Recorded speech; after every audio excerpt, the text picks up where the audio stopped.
Hello dear students, welcome to 11th class NCERT mathematics. आप देख रहे होंगे मैंने पहला लेक्चर आपको दे दिया है, दूसरा लेक्चर आप और देखेंगे। दूसरे लेक्चर में मैं आपको आज बताने जा रहा हूं, मेरा बेसिक कंसेप्ट है, आधारभूत इसकी संरचना होगी इस वाले लेक्चर की, जो संख्या पद्धति से संबंधित होगी। अंग्रेजी में इसको नंबर सिस्टम कहते हैं। क्या कहते हैं? Number system. तो सबसे पहले आपको नंबर्स का ज्ञान होना चाहिए। 11th क्लास में 10th क्लास में आपने क्या पढ़ा है, क्या नहीं पढ़ा है, मुझे अभी नहीं पता, ना मेरा आपसे रूबरू हुए हैं, ना आपने मुझे देखा है, ना मैंने आपको देखा। लेकिन आज मैं आपको लेक्चर दे रहा हूं तो आप मुझे जरूर देख लेंगे, लेकिन मैं आपको अभी फिलहाल नहीं देख पाऊंगा। ठीक है, ये कोरोना काल चल रहा है, वैश्विक महामारी चल रही है, इसमें सेफ रहें, सुरक्षित रहें, घर पर रहें, ज़्यादा से ज़्यादा घर पर पढ़ें तो बेहतर रहेगा। ठीक है, अब हम बात करते हैं फ्लो चार्ट की। हमने एक फ्लो चार्ट लिया है जो कि हमने आपके सामने बना रखा है। सबसे पहले फ्लो चार्ट में मैंने सी लिया, कैपिटल सी। क्या लिया है? Capital C. नाम सुनते चलना जो ध्यान से, मैं आपको बताता चल रहा हूं। इसको अंग्रेजी में कॉम्प्लेक्स नंबर कहते हैं। क्या कहते हैं? Complex numbers. ठीक है, काल्पनिक संख्याएं। क्या होती हैं ये? काल्पनिक संख्याएं। क्या होती हैं अभी इसके बारे में मत जानो। ठीक है, मैं आपको बता दूंगा इसको, और अभी हम जब इसका चैप्टर आएगा तब हम पढ़ाएंगे इसको। इस वाले जेड से भी व्यक्त करते हैं। ये सी है, सी को हम अंग्रेजी में कॉम्प्लेक्स नंबर कहते हैं बच्चों। ठीक है, हिंदी में काल्पनिक संख्याएं बोलते हैं। ठीक है, इससे दो चीजें उत्पन्न हुई, इससे दो चीजें उत्पन्न हुई, एक तो आई और दूसरा आर। एक तो आई और दूसरा आर। कैसे? आई ये रहा, आर ये रहा। ठीक है, ये सी है, ये जेड है, ये एक ही बात है। तो आप देखते चलिएगा, यहाँ पे ध्यान से देखेंगे तो मैंने आप गोले बनाने स्टार्ट कर दिए हैं। तो आई मीन्स होता है इमेजनरी, और इमेजनरी की हिंदी होती है काल्पनिक। क्या होता है अभी इसके बारे में मत जाएं, ये बहुत बड़ा अपने आप में टॉपिक है। जब हम आपको सम्मिश्र संख्याएं पढ़ाएंगे, क्या पढ़ाएंगे? सम्मिश्र संख्याएं। जब हम ये पूरी चैप्टर पढ़ाएंगे, ये चैप्टर है अपने आप में बहुत बड़ा चैप्टर है, बहुत अच्छा चैप्टर है, तब आप जानेंगे। यानी कि दुनिया का, मेरे कहने का मतलब मैथमेटिक्स का सबसे बड़ा ग्रुप, सबसे बड़ा सेट कॉम्प्लेक्स नंबर ही होता है। क्योंकि इस कॉम्प्लेक्स नंबर में क्या होता है? आई भी होता है और आर भी होता है। इसलिए complex number is the biggest set, सबसे बड़ा सेट समुच्चय होता है। तो इसलिए सी में आई इमेजनरी काल्पनिक होता है, और यहीं से एक और चीज I R. Capital R means real numbers. Real numbers, इनके आगे, सबके आगे नंबर्स लग रहे हैं, आप टेंशन मत लें। वास्तविक संख्याएं, ये सब संख्याओं की बात हो रही है, ये काल्पनिक संख्याएं, इमेजनरी नंबर्स। ठीक है, ये सब संख्याएं की बात हो रही है, टेंशन ना लें। ठीक है, तो यहां से दो चीजें बनी, कॉम्प्लेक्स नंबर से दो चीजें क्या उत्पन्न हुई? एक तो इमेजनरी नंबर, काल्पनिक संख्याएं, और दूसरी रियल नंबर्स, जिन्हें हम क्या कहते हैं? वास्तविक संख्याएं। क्या कहते हैं? वास्तविक संख्याएं। क्या होती हैं अभी इस पे मत जाओ, थोड़ी देर बाद सब कुछ आ जाएगा। इसके बाद फिर से हमने यहाँ पे इमेजनरी को छोड़ दिया है, केवल रियल पार्ट्स को लिया। रियल पार्ट्स में दो पार्ट हुए, एक क्यू बना और एक क्यू डैश बना। क्या बना? एक क्यू बना और एक क्यू डैश बना। एक क्यू क्या होता है? क्यू आप अपने हिसाब से बना लेना, मेरा क्यू ऐसा ही बनता है। थोड़ा मैं आपको ये भी बताता चलूं मेरा क्या क्या कैसे बनता है, इसलिए आप मेरे अक्षरों को पहचान करने के लिए तैयार रहें। ये आपके क्यू होते हैं, और क्यू को हम बोलते हैं रेशनल। क्या बोलते हैं? Rational numbers. रेशनल नंबर्स अर्थात परमेय संख्याएं। क्या बोलते हैं? परमेय संख्याएं। हिंदी में परमेय संख्याएं, अंग्रेजी में रेशनल नंबर्स। और ये होते हैं क्यू डैश, इरेशनल नंबर्स, और इनको कहते हैं अपरिमेय संख्याएं। पढ़ी होंगी आपने छोटी क्लास में, रेशनल और इरेशनल। क्लास 6 से 7 से स्टार्ट हो जाती हैं रेशनल और इरेशनल नंबर, सारी बातें आएंगी। मैं आपको वही पढ़ा रहा हूं जो आपने पढ़ा क्लास 6, 7, 8, 9, 10, 4-6 क्लास पढ़ के आए हैं आप। तो परमेय संख्याएं को क्यू से डिनोट करते हैं, और अपरिमेय संख्याओं को किससे? क्यू डैश से। ठीक है, ये बात आपके समझ में आ गई। अब हम धीरे धीरे चलते हैं। क्यू भी दो पार्टों में बट गया, क्यू भी दो पार्टों में बट गया। एक तो हो गया आई और दूसरा हो गया आई डैश। आई और आई डैश क्या हैं? इंटीजर्स नंबर, इंटीजर्स या हम कह सकते हैं पूर्णांक संख्याएं। क्या कह सकते हैं? पूर्णांक संख्याएं। तो ये बन गई। और यहां पर नॉन इंटीजर्स जो पूर्णांक नहीं है, ठीक है, आई डैश से डिनोट किया जाएगा। अर्थात क्यू दो भागों में बटा, आई और आई डैश। आई क्या हो गया? इंटीजर्स, जिनके हम क्या कहते हैं? पूर्णांक। और दूसरा क्या हो गया? Non integers. क्या कहलाता है? Non integers. ठीक है, तो हमने ये बना दिया। अब हम बात करेंगे, आई भी 3 भागों में बट गया। आई के भी 3 भाग हो गए, आई के 3 बेटे हुए। ऐसे मान लो, एक आई के 3 बेटे कैसे हुए? एक आई प्लस, एक आई माइनस और एक जीरो। इसने कहा भैया हम भी अलग जाएंगे, इस आई प्लस में केवल पॉजिटिव इंटीजर्स आएंगे, धनात्मक पूर्णांक। कौन से? धनात्मक पूर्णांक। मैं आपको ये लिख रहा हूं, ध्यान से देखते चलिए। धनात्मक पूर्णांक। यहां आएंगे ऋणात्मक पूर्णांक, ऋणात्मक पूर्णांक, ठीक है।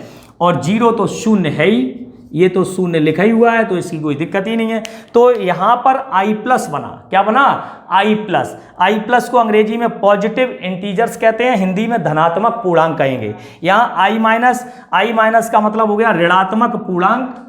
क्या हो गया? ऋणात्मक पूर्णांक। और ये हो गए ऋणात्मक, जो जीरो से दूसरी साइड, बाईं साइड चले जाते हैं। और शून्य, शून्य यहां पर इंटीजर्स आता है, तो यहां ना तो ये ऋणात्मक है और ना ये धनात्मक होता है, इसलिए इसको अलग पार्ट्स में बांटा गया है।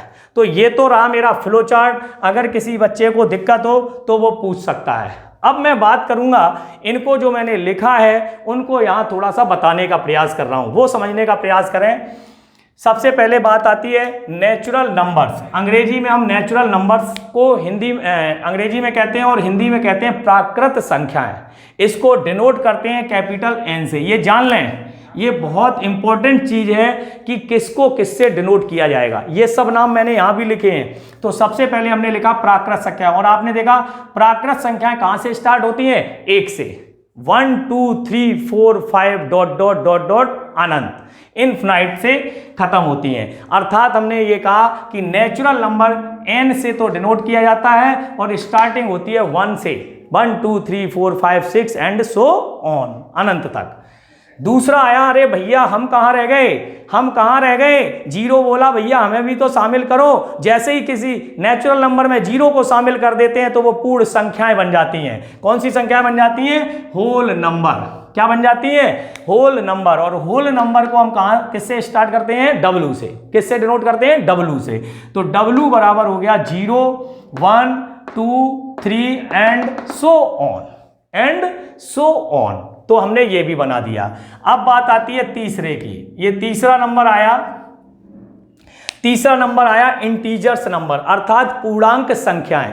इसको हम आई से भी डिनोट करते हैं और जेड से भी डिनोट करते हैं। दोनों जेड में अंतर है। आप कहोगे सर इसमें तो तुमने काट दिया और इसमें काटा नहीं। हाँ, यही अंतर समझना है। 10th और 11th और 12th में यही अंतर आने वाला है। छोटी छोटी चीजों को समझोगे तब आपका एक क्या बनेगा? बिग फॉर्मेट बनेगा। तो बिग फॉर्मेट क्या है? यहां जेड मैंने काटा इसलिए ये कॉम्प्लेक्स नंबर है, और यहां नहीं काटा तो ये इंटीजर्स है।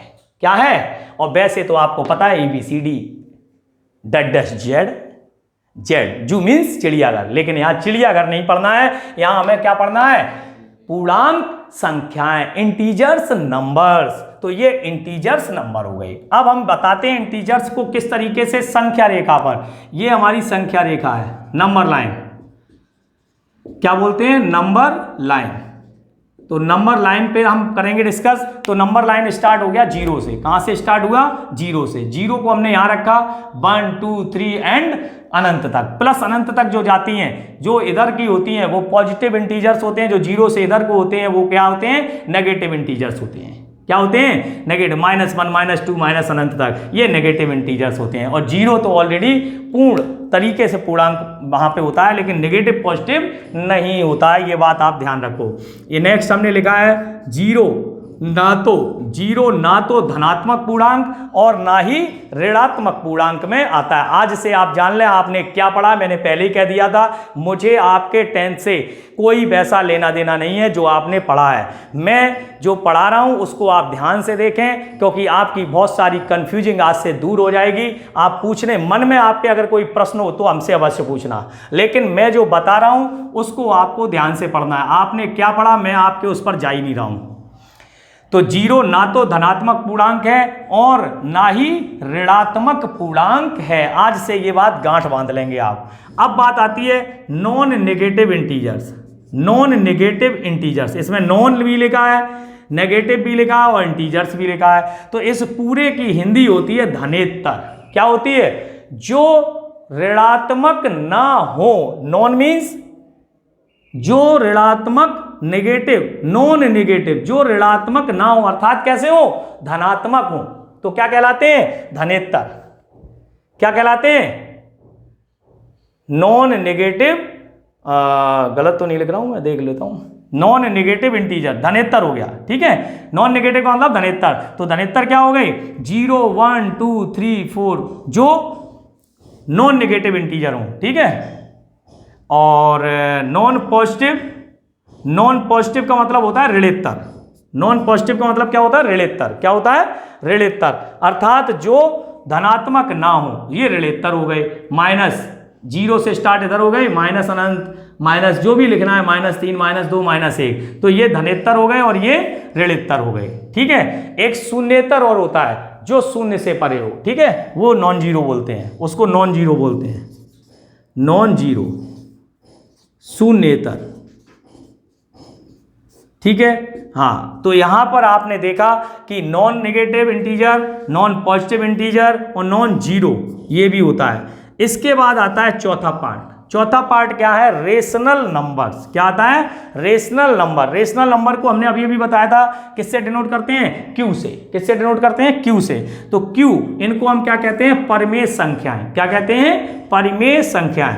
परिमेय संख्याएं आपने खूब पढ़ी होंगी, परिमेय पढ़ा होगा, परिमेय संख्याएं नहीं पढ़ी होंगी। तो परिमेय क्या होता है? The form of P upon Q is the rational number. The form of P upon Q is the rational number. जो संख्याएं पी अपॉन क्यू के रूप में होती हैं वे सभी परिमेय संख्याएं होती हैं। लेकिन मैं ये डेफिनेशन को कक्षा 6 से 10 तक बदल देता हूं। 11th में ये डेफिनेशन बिल्कुल अलग होने वाली है। समझ में आ गई?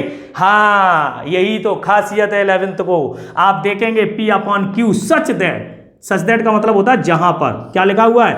जहां पर। या ऐसे लगा दो स्लैश, या ऐसे इस तरह से, ठीक है। P, Q, क्या लिखा हुआ है? P, Q belongs to I। किसको बिलोंग करता है? इंटीजर्स को। किसको बिलोंग करता है? इंटीजर्स को। Then Q does not equal 0, जहां Q 0 के बराबर नहीं हो। और P और Q दोनों कैसे होने चाहिए? इंटीजर्स, अर्थात इंटीजर्स का इंटीजर्स में भाग लगा दो तो ये कैसे हो जाते हैं?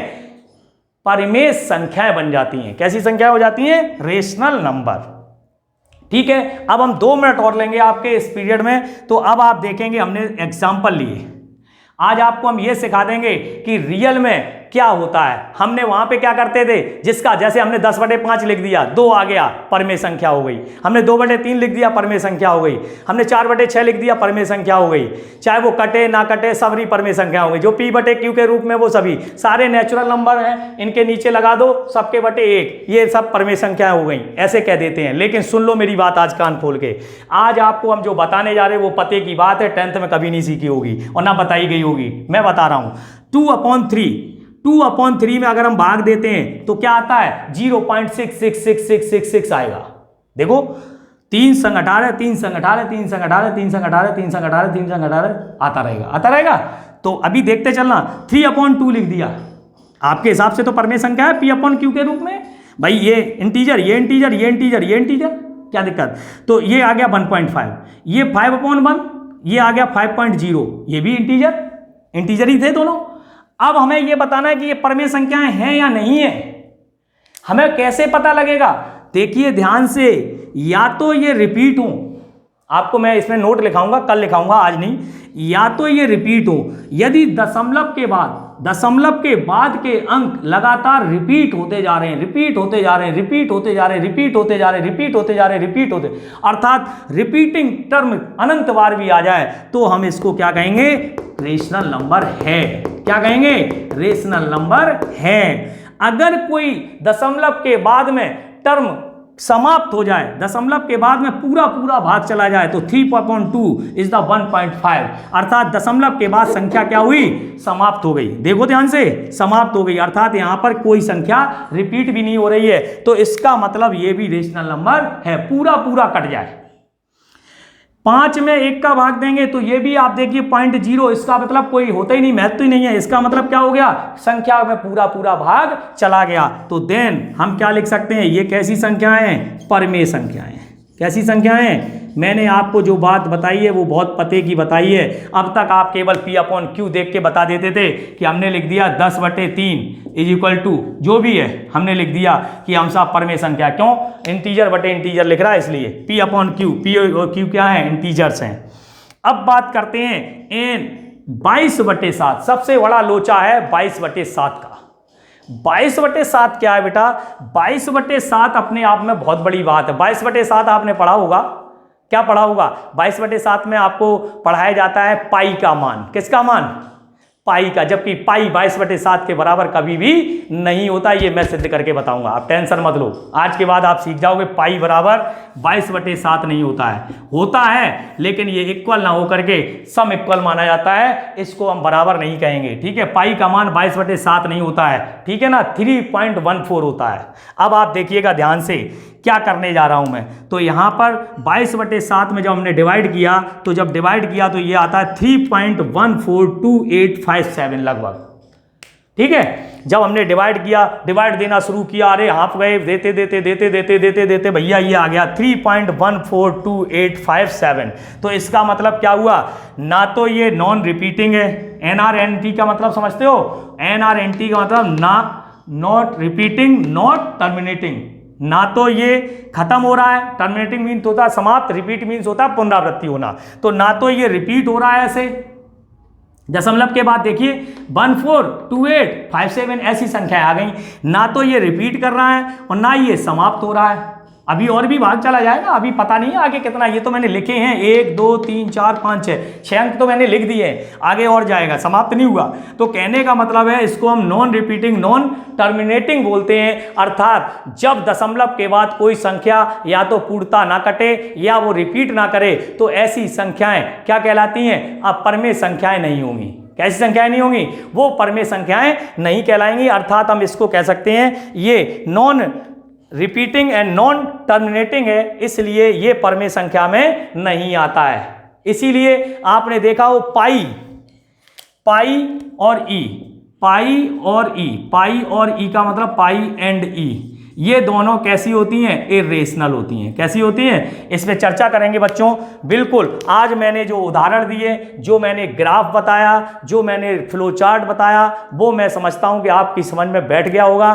कल मैं इससे आगे लेक्चर लूंगा, लेक्चर नंबर 3 पढ़ाऊंगा और कल से आप इससे आगे पढ़ेंगे। हम ये सब चीजें क्यों बता रहे हैं, हमारा क्या मतलब था, हम चाहते तो चैप्टर शुरू कर सकते थे बेटा, हम चाहते तो चैप्टर शुरू कर देते, चैप्टर में हम बहुत सारी चीजें बता देते, लेकिन हमें सबसे पहले अपने बच्चों को बेसिक कंसेप्ट अर्थात नंबर सिस्टम पता होना चाहिए। अगर हमें ये नहीं पता है तो हम आगे बढ़ने लायक नहीं है। 11th में प्रवेश करने से पहले हमें बेसिक फंडामेंटल्स आपके सुधारने होंगे, हर एक का बेसिक फंडामेंटल मैं समझाऊंगा, ठीक है। तो आज के लिए इतना ही बच्चों, मेरे प्यारे बच्चों, सही से पढ़ना, मेहनत करना, मेरे सब्जेक्ट में मेहनत बहुत है। बाद में ये मत कहना कि सर बहुत ज़्यादा मेहनत कराते हो, बिल्कुल मेहनत कराऊंगा, मैं तहे दिल से कराऊंगा और आपसे करवाऊंगा भी और करूंगा भी, आप खुद देखेंगे क्लास के अंदर, ठीक है। आज के लिए इतना ही, थैंक यू सो मच।